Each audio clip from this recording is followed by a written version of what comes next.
You're listening to Grant's Rants. Subscribe and spread the word. There are a lot more rants to come. Listen anytime on all major podcasting platforms. And now, back to the show. And we're back on the podcast. I'm joined by Mandy Slutsker calling in from the East Coast. Good to hear from you. Thanks. Calling in from D.C. What? What do you make of this Ellen story? You tweeted me today and you asked me, working in the business, would you ever think you'd see it? I have a lot to say about it. What do you think? This reminds me of at least the DC version of Lindsey Graham. And I hate to out people, but it's just one of those like open secrets in DC that Lindsey Graham is gay. So everyone's known this for so long, but then I feel like only recently people have started to talk about it outside of DC, right? And so I feel like it's been an open secret in Hollywood for so long that Ellen is an asshole and that her like whole demeanor is just in front of the cameras, and when they're not on, she does not behave the way that she does in front of the cameras. I didn't realize it went so far as to having allegations of racism and sexual misconduct and other HR issues, at the studio. But I'm not shocked by it. I'm just shocked that people are finally talking about it. She seemed untouchable. Nothing surprises me anymore, unfortunately. I wish the only problem was that she was just terrible to her employees and mean. I hate to hear that it's gone deeper. It's a very bad look. It tarnishes her brand in a terrible way. But there will always be loyalists. A cousin of mine who will never listen to this show was very upset with me for even questioning that Ellen could not be anything but perfect. And, do not put your faith in man. Do not be a fool. You know what I mean? Like, it's like, right. Anything can happen. And, it's in this business, it's kind of almost like guilty until proven innocent, because that's just how it goes, especially with these older people who have been in positions of power that make a ton of money, as she does for Warner Brothers. I mean, she's just like a cash cow for them. So much so that Telepictures, who produces TMZ, if you notice, they are very careful what they cover about Ellen, how they cover her, what they discuss about her. And this whole truth about Ellen is nothing new. And this is something they could really tap into, but they're not going to go there because she's a cash cow for them. So I did not think the story was going to get any more legs than it had. I thought it would just stay on Twitter. There'd be, Ellen is over party would trend. Maybe People Magazine would pick it up, and that would be the end of it. But there's a full-on investigation happening, which rightfully so should happen. I'm glad that that's happening. I always look into it. It's an independent firm that's investigating. But early on, they said they were not investigating Ellen. They were just investigating the show. Now, come on now. That's like investing the administration, but letting Donald Trump sit on the sidelines and not looking at the figurehead. I'm sure they're figuring out what role she plays in the show, but it sounds like from some of the allegations in that first BuzzFeed article that came out, that they really lay a lot of the blame with the executive producers. Of course. And easy, yeah. Cheap, and lazy to do, because all these companies protect talent. That's what it is. And so executive producer blank, who we don't know, is not a household name. So he's going to fall, or she is going to fall, before Ellen will fall. Totally. But some of them have now been accused of sexual misconduct, which I feel like is much more serious. And that's not really on them. Yeah. Yeah, that's definitely on them. Although Andy Lassner is not necessarily a household name, but he's very popular on social media. He's been Ellen's executive producer for many years. He used to be on Rosie. His story is pretty famous. He had a major drug and alcohol problem and eventually got sober, and he's talked about it a lot. And so he used to be all over Twitter, and he's been like silent for a few months. And, I was wondering, like, why are you so silent? What's going on? I wasn't sure if he knew if this was coming out, but yeah, it definitely doesn't look good. At the same time, I think we can all acknowledge the wonderful contributions that Ellen has made to both television and society, coming out as a queer woman, and giving space and kind of getting, your average, American family to kind of like fall in love with this like wonderful lesbian talk show host, right? And I think it made a lot more people comfortable with LGBTQ stuff and equality stuff. And I don't want to say that she hasn't done a lot for the movement. She has. But at the same time, you have to have a workplace that is fair. And that's the part. It's disappointing because she had a great opportunity, and now this will be a mark on her, unfortunately. If she just didn't, again, ego, if you just didn't let it get to your head, if you didn't throw your weight around, if you weren't so dismissive. There's so many stories. There's so many Ellen stories. And I know one girl in particular who moved out here. She started in late night because that was her only way into the talk show circuit. Her goal was to work on Ellen. Once she found out what it's like over there, that bubble burst for her. And she's not there, and she's very happy with what she's doing. But it's totally unfortunate and unnecessary. And you're right, she has contributed so many great things. But through her own behavior, it's so we believe, allegedly, so we're told. It's upside down. Now, Brad Garrett from Everyone Loves Raymond, he tweeted, which I was really surprised to hear from him, that really it starts from the top. And in my experience in production, that's true. It's almost like any office, right? Yeah. I mean, it really starts from the top. Yeah, and people, they turn a blind eye. They know they're turning a blind eye when you're not asking questions, when you're not knowing details about how things are done, and your name is on it. You do bear some of that responsibility. Yeah. Yeah, and now this whole investigation thing, if she has to separate herself from the show, which I don't think is going to happen, there's going to be a big legal problem, they say. And a source says that she'd never leave without her reputation intact, which I get. She has a big digital company. Ellen's not going anywhere. She'll always have her loyalists. The show does well. I think even if they cut the audience in half, it would still do well. It's so hard to find a syndicated popular daytime talk show that has any legs anymore. I mean, it's like almost at this point impossible to launch a new show. There's just too many choices. Daytime TV isn't what it used to be. So the show is extremely valuable, and she's signed a deal through 2022. I would be shocked if she pulled out and retired or the show was canceled. I don't see it happening. Yeah, I don't think it will either. And they say James Corden has been viewed as the longtime successor. Oh, my God. No, that is, first of all, I have no idea where that actually came from. I don't believe page this. 6. I don't believe it at all. And I mean, that is one of the most infuriating things. It's like, I'd rather have Ellen be on the air than James Corden in Ellen's spot. We don't need another white, straight male running a talk show. And number 2, I've heard he's a jerk also. So that does not solve the problem. I'm sure he's not nice to his staff, and I'm sure he also has a toxic workplace. I didn't believe it at first. I've heard negative things about him as well. And I mean, talk about the Ellen effect. I mean, he doesn't behave like that at all on his show. I don't even get vibes from him as being difficult. I mean, he turns on the charm 100%. So I didn't believe it at first, but people are saying it. You're saying it.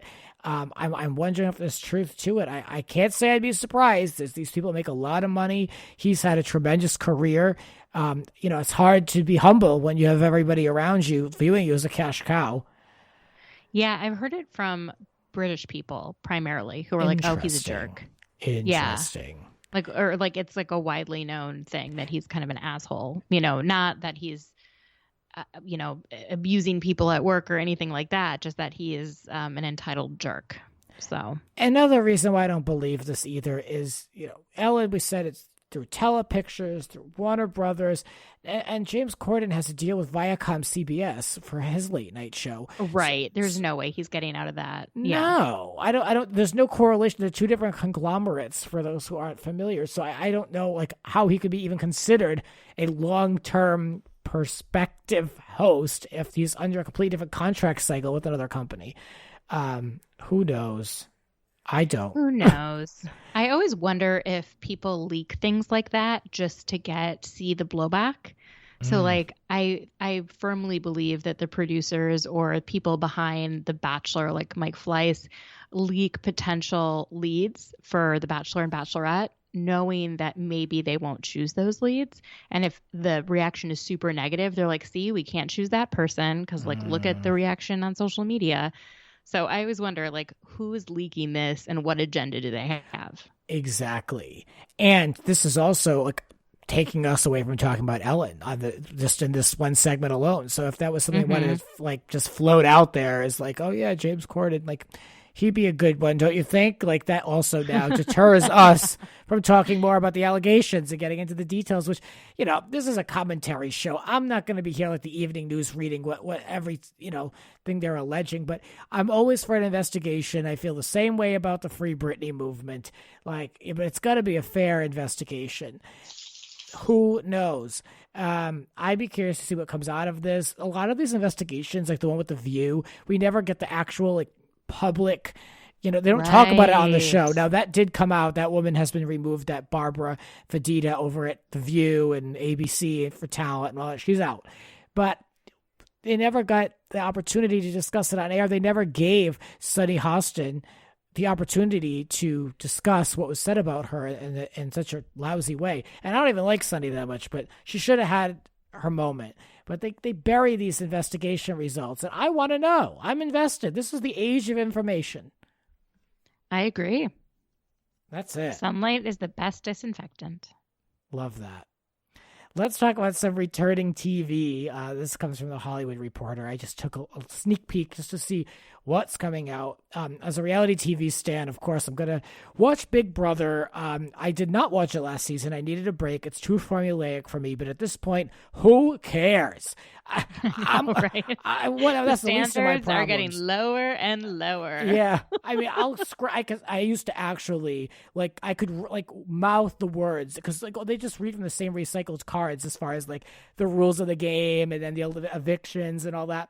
Now I'm just going to watch it for what it is. It's season 22. Hollywood Reporter is saying that it's going to be an all-star cast. They haven't done this since 2006. I've watched a lot of the season, so I'm curious.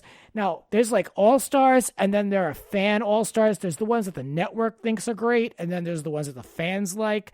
So a little puzzled by like who this is going to be. I mean, are we going to have to watch Frankie Grande? Like, I'd prefer not.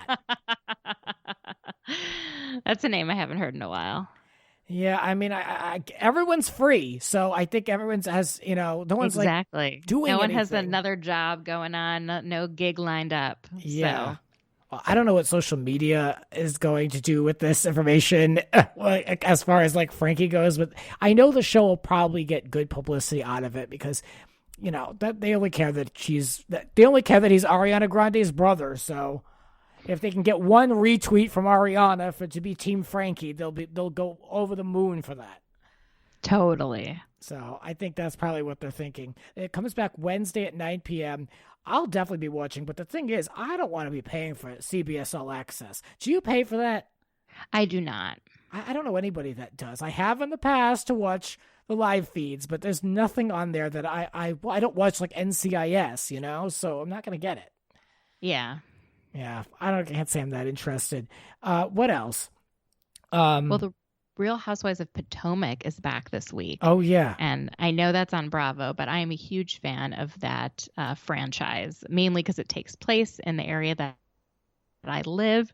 So I think it is fun, and I also think it's great to get some new content. Yeah, I am thinking of taking a peek at it. I did put on Twitter today, like, no disrespect to any of the ladies. I just kind of had enough. You know, I've kind of had enough. And, you know, we got both Beverly Hills, which is, it's on. That's the most positive thing I can say. It's airing on Bravo. And then New York Housewives. And that's enough for me. You know, I don't really need a third right now. But I know people, it seems like there's this, like, meme culture that has just elevated Potomac to such a high level, and I'm happy for it. I'm glad for the show, but I don't know. It's just, to me, I'd rather be outside doing things than watching it. But I'm sure I'll watch. Yeah, I mean, I've been waiting absolutely like months and months for it. So I was like so upset when they moved it back in May, but I kept telling myself, you know what, it is worth it because come August, we will have a lot less content and they're going to need to drag this out. They were really smart to shift it. I do agree. It's like it only made fans more hungry for it. Mm-hmm. Yeah, totally. And then there's another. What else is coming back? There's this Lifetime series, Surviving. They did the Surviving R. Kelly. Now they're doing Surviving Epstein. I'm interested in all this Epstein stuff, but I just feel like they're just so picky and choosy on what details they release that none of them are like that accurate, you know? Yeah, They're withholding a lot. They're withholding a lot, and I want to see it all laid out. Yeah, it's hard though. I feel like all documentaries usually have a slant to them. True. In different ways. They're trying to tell a story as well. And so sometimes watching multiple documentaries on the same subject is a better way to get a sense of what happened because you see different points of view or different takes on it. So I always find that really interesting. I thought Surviving R. Kelly was really well done. And I'd be interesting to see the Epstein version. But at the same time, I still haven't seen the Netflix documentary on Epstein.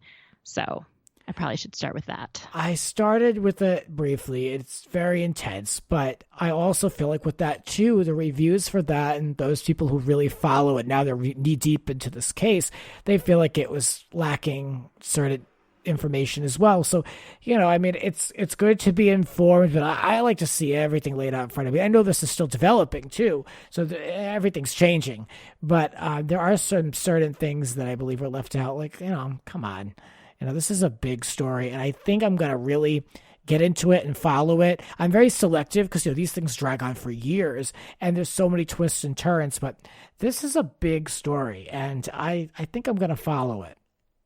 Yeah, no, I've been following it since that big expose in the Miami Herald that really went in deep with Epstein's accusers, and it really painted that horrible sweetheart deal that he was given. Ugh. And the role that Alan Dershowitz played in it and the role that some other folks played in it. And I forgot who, someone else in the Trump administration was involved and had to resign. So it's definitely really, and then of course when he died, whether it was suicide or murder or whatever, that obviously builds people's intrigue. Oh yeah. And now with this whole Ghislaine thing, that's interesting to follow because anything could happen. I say name names. I don't care who's the party, what the affiliation is. I want to see the names. I heard a lot of them were redacted, which really pissed me off, but again, it's not really my business. But I hope that all comes out. Name names. I don't care who it is. There's no one should get a pass. If you're gonna name 6 names, then you need to name all 10. You know what I mean? Yeah, definitely. Yeah. So let's end on some good news. Yes. At least for me, anyway. I love Joan Rivers. My God, she died. I believe was it 2014? I know. It seems like it was just yesterday because her presence is still so felt across the industry. But you're right. It has been a minute. Well, that's not the good news. But the good news is that a new comedy album or albums are coming out. They're going to be out in 2021. God, the world needs this. They're going to feature some unreleased content and material. We know that she had tremendous libraries of jokes and was extremely organized, and she owned everything. So her estate now, there's a purchase made from her estate, and they're going to be released in a digital format and a box set. And I've listened to some of Joan Rivers' books on tape. That's how I chose to mourn her death. No celebrity death hit me the way Joan's did. I wept for real. And I'm still really not over it. She just had so much more work to do, and it was just so unfair the way she had to go. So she's great on tape. Her jokes, so many of them are timeless. I would love to check this out and support her. Me too. She's so funny. I mean, she's one of those people that I just brought a smile to my face anytime I saw her. And it was always like, she was telling the joke to you about all the other people that were famous. And it was like, you were in on it, Yep. It just kind of made you feel, I don't know, that she was laughing at Hollywood and you were laughing at Hollywood, and you're both, sitting on the couch watching this absolute ridiculousness of the Oscars and all the fashion. And, she also had the best Jewish sense of humor as well. Her Jewish jokes were just so incredible. And as a Jew, I feel very fortunate that, she's just such an incredible comedian. She is just an example of a master of her work. I mean, they say you have to put in so many thousands of hours into becoming a pro. I mean, she just did it for so long, did it so well. And, I'm glad that her legacy is really intact. It wasn't destroyed by, Johnny Carson's bias against her or the Tonight Show ban or, anything truly negative. I mean, people just still revere her. And another shout out I want to give is to Regis Philbin, who passed, who I'm coming to this late, the story, I know, but I always used to say at AfterBuzz, I like to think of myself, and I could only be so lucky as to be a cross between like Regis and Joy Behar, of just keeping it real and absurd and totally stupid, but also not really being offensive. Like Regis had an opinion. He came forth with his point of view, but he never ostracized people. He didn't have to call people names, and he was another master of his work. Yeah. And he was apparently a very nice man. A lot of people who had worked with him and were mentored by him just, said he was absolutely wonderful. So, yeah, sad to say goodbye. I know, especially to some really talented, good people that, who are we left with? Jesus Christ. I know. And, like the current folks that do talk shows and that do game shows, they don't have the same charisma that he had. You just don't. Right. Yeah. I mean, again, just thousands of hours of training. I mean, you just can't compete. So, yeah, thinking of both of them. And I think I'm definitely going to check out some of these Joan Rivers jokes and the albums just to show my support, at a special place in my heart for her. So God bless. God bless. All right, Mandy, tell me a little about your show. Fill me in. What's been going on over there? Yeah, so my show is This Real Life, mainly focused on Bravo, especially Housewives. I do a lot of recaps. I have guests every week, and the show usually comes out on Sundays. Been recapping Real Housewives of New York, Real Housewives of Beverly Hills, going to be all over Potomac. Sometimes share a little bit about 90 Day Fiancé because I have just gotten into it. But it's primarily a Bravo recap show. And I just like to look at all the quirky, weird things that go on and relate them to my life and my guests' lives. And we just kind of laugh along. It's been a really weird time in the world, in this country. And I think it's important to kind of bond over reality television right now. Yeah. Because what else do we have left? Yeah, true. I know. I'll have to have you on the Real Housewives of New York City rundown I have on this podcast. I've been covering that each week. So we'll have to do that coming up. But I get it. Yeah, thank God for these shows. So thank God. You guys can find it anywhere that you subscribe to podcasts. And you can find me on social media. I'm on Twitter at Mandy Slutsker, SLUTSKER. And on Instagram, the handle is at ITRL_podcast. And the name of the podcast one more time. Is This Real Life? There you go. Mandy Slutsker. All right, kids, give it a search. Show some support. And thank you for supporting me. My God, there's so many choices. And I like to think I bring a little bit of a unique angle, and I appreciate you guys for enjoying it. There's a lot of podcasts out there, so I appreciate it. And as always, we'll be back with more rants. Be safe, everyone, and be well. My thanks to Mandy. This has been Grant's Rants. Support the Rants on Patreon at patreon.com/Grant's Rants. Follow Grant on Twitter and Instagram at It's Grant's Rants. Cover art created by Howie Ronay. Original theme music by Alexander Arntzen. The Grant Michael Collection.